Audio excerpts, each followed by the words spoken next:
Hey guys, Jim Rose from RPM Dynamics here. In this video, we are going to go over the channel strip section on the side of the screen of the new Midas HD96.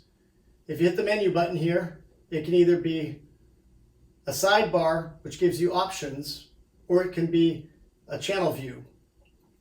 There's a couple of arrows in here that allow this to scroll through different functions. The first one is channel view. What that does is by hitting any of these buttons, it highlights your input channel to capture the section that's in here. So if we went into console view, to take it back, channel view, where there's a blow up of the whole thing here, if we grab equalizer, it blows up the equalizer. If you grab gate, it blows it up. This is for a view option, so you can see what you're looking at if you want to get to something fast as the view of this thing. If you hit the arrow on the side here, this drops into a sends overview. The sends overview gives you a block of, in blocks of 24, overviews of your aux sends of the channel. So we're on the kick channel right now, and you can see there's sends 1 to 24. If I click here, see it's 24 to 48. It's bottom one, matrix 1 to 24. In these groups of 1 to 24, these top arrows above the assignables scroll between 1 through 8, 9 through 10, 9 through 16, and 17 through 24. So you can get to all of them, and now your encoders become the level, and you've got an on-off button on the side of it for each one of those groups of 8 through there. This is the second tab in here. The third tab is a sends detail, and it's sort of the same as control-wise as the last tab, aux is 1 to 8, but it gives you metering on your send level, your gain reduction, and your output, your send level from the channel. So now we've got control of all of these 8 again. You've got an on-off still. You've got your level in the bottom of the screen of what you're sending to it. So now we've got everything in here as the same as the last with a little more detail. On this one here, you can either use this arrow or this touch screen here, and you can scroll in groups of 8. So instead of jumping in groups of 24 with an up-down arrow here to these arrows to go up and down in groups of 8, this scrolls the whole way through everything in groups of 8. So now the last item in here is something that's pretty unique to this console, and it adds a lot of speed in setup, and that is this option called one-shot pot.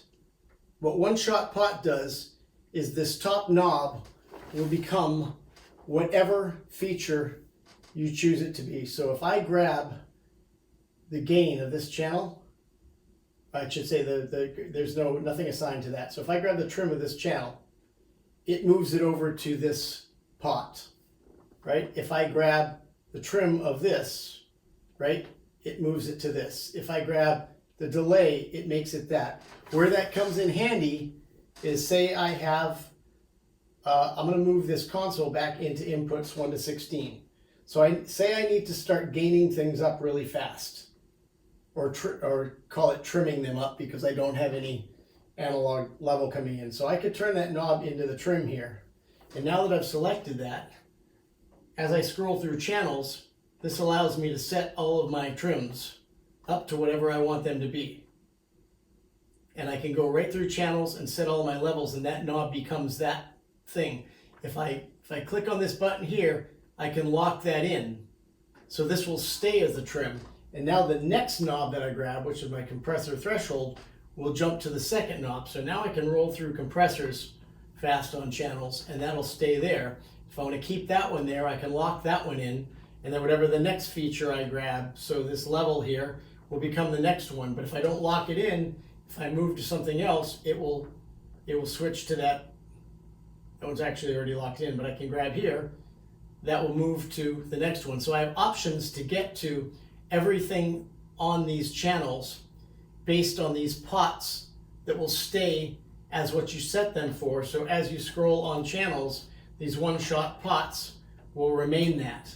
So as I do whatever I'm doing on my console here, and as I'm grabbing stuff, these features are the same features of what I've locked into those pots.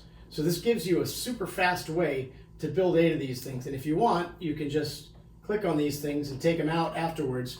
But it gives you a way to get these 8 knobs here to be whatever you want them to be that are not specific to being like an aux send 1 through 8 or something like that. Now they can be whatever you want them to be in a really simple manner, and it's pretty powerful when you're trying to do things fast.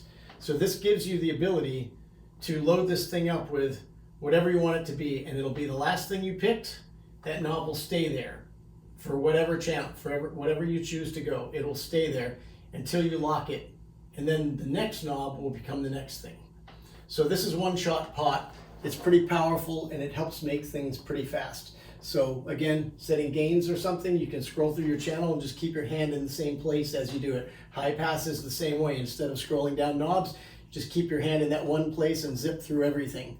You could be sending an aux send to monitors, and you could make that be your aux 1 send.